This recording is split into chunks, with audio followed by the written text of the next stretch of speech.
Derek, it's another main event for you. I mean, this just seems like every time out now. So, is it still a big deal for you to be a headliner of a UFC event? It's whatever. Jake Paul just headlined a boxing event, so I don't know if I feel so good anymore. That's a terrible way to look at it. You should still feel good. Best stretch of your career right now, I think, right? I mean, you've had a longer win streak in the UFC, but main events, ranked opponents, I mean, does this feel like the best stretch of your career? Oh, yeah, I would definitely say it's the best stretch of my career. We're getting it done against these young, exciting, hungry guys who've been putting together streaks, earning a fight against, a tough, savvy veteran. So, what's the key right now? I mean, you're talking about a decade into your UFC run at this point, and it feels like you're hitting your prime. What's the key to be doing it? I'm not trying to call you old by any stretch, but a seasoned veteran. Hey, as long as I don't look old, then I'm fine. You know what I mean? I'm just looking at myself. I look like I'm about 25 or so. So, yeah. But, it's just about keep improving, keep getting better. And that's what I've been really focused on, just working on my holds. Ultimately, just being the best martial artist that I can be. And it's just been working out. So let's talk about this matchup when they gave it to me. Darren's, he's had some losses recently, but obviously he's a very dangerous guy and a very well-known guy. So what did you think when this was the matchup that you were given? I watched a lot of Darren Till. He's very tricky. In this game, you're going to win some, you're going to lose some, but the game is to win way more than you lose.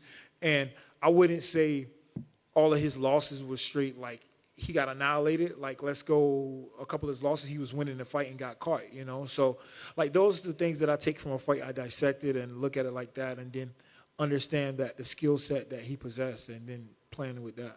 Nice. Is it a bit of a mental fight ahead, too? I mean, you guys both have pretty strong presences on social media, and he's not afraid to poke the bear a little bit, man. Is it a psychological warfare, too?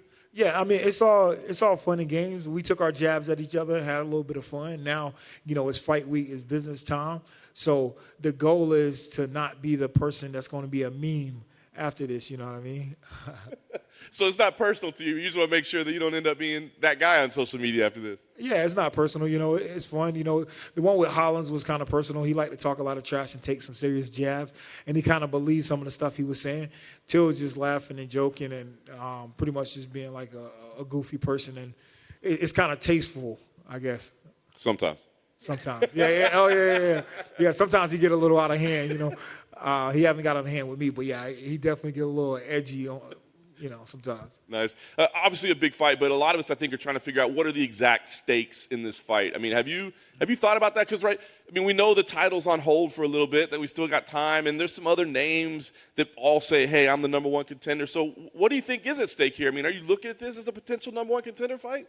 Oh, yeah, I'm definitely looking at it as a potential number one contender fight. Just being with what I've done, I've 4 fights in a row against these guys that were supposed to be contending for titles. Like, if I didn't give these guys their hiccups, then they would be talking about these guys fighting for titles. I mean, I remember they was talking about Ian Heinisch. He comes in and looks really good early, and they were saying, man, this guy, he's like trending to be the next title challenger. I shut him down. Then, Shabazian came around, and everybody was talking about the youngest champion, Then I shut him down, And then Hollins came 5 in a row. He beats me.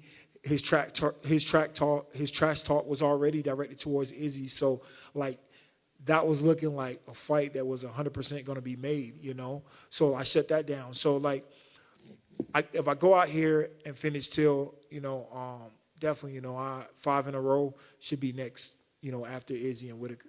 That's awesome. Last thing for me, what kind of fight do you think we see here? Because it seems like a fight where you might want to rely on your wrestling, but I don't know. Maybe you want to go, like I said, you want to finish. Maybe you need something spectacular to put that exclamation point on it. So what kind of fight do you think we see here?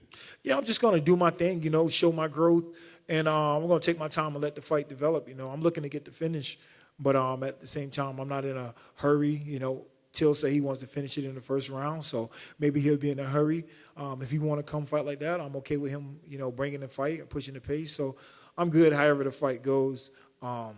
Just want to go out there and get a finish and make no doubt that I should be next. Hey, Derek. We talk about the mental warfare side to this thing. Darren's got a history of DMing his opponents and sending them weird stuff. I'm curious, has he DM'd you through this process? Oh, yeah.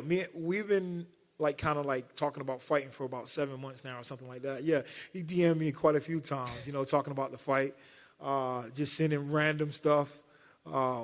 Yeah, man, the guy's a troll for sure. He's funny. Can you just give us an example of what's the weirdest stuff or the most random stuff he sent you? I don't know. He probably said, "Good morning. hope you and the kids are having a good week, and then the next thing you know, like 10 seconds later, he sent me the middle finger. So like, that's unpredictable. Do you kind of enjoy that? I mean, because it's like you said, the last time it was a bit more personal. Do you kind of enjoy it when you know it's just good natured? Yeah, it's like who can be the most wittiest. So yeah, it's fun. It's funny. Yeah, I mean, I don't have a problem with it. You mentioned it at the start of this, and I don't want to dwell on it too much, but the Jake Paul Tyron thing. I'm curious, would you get the tattoo if you could get a rematch? Would I get a tattoo if I get a rematch? With Tyron, man, I would say just, don't do it, man. It's a bad look. Like, I don't know. It's just, you made money, cool, okay? I understand. He's like, man, if this fight sold, the next can be like super crazy. So he's seeing that. But at the same time, man, you got to have some standards, man. You got to draw the line somewhere. And if you're just getting guys' names tattooed, I mean, Tyron's witty, though. He's funny. I heard him say, I'm going to get your name tattooed right next to my kids. So he was like, kept saying, like, I'm your dad, whatever. So he might try to make it like a funny thing, which, it could be perceived that way. But, yeah, I don't know. I have to draw the line somewhere. Thanks, man. All right, thanks. Thanks, sir.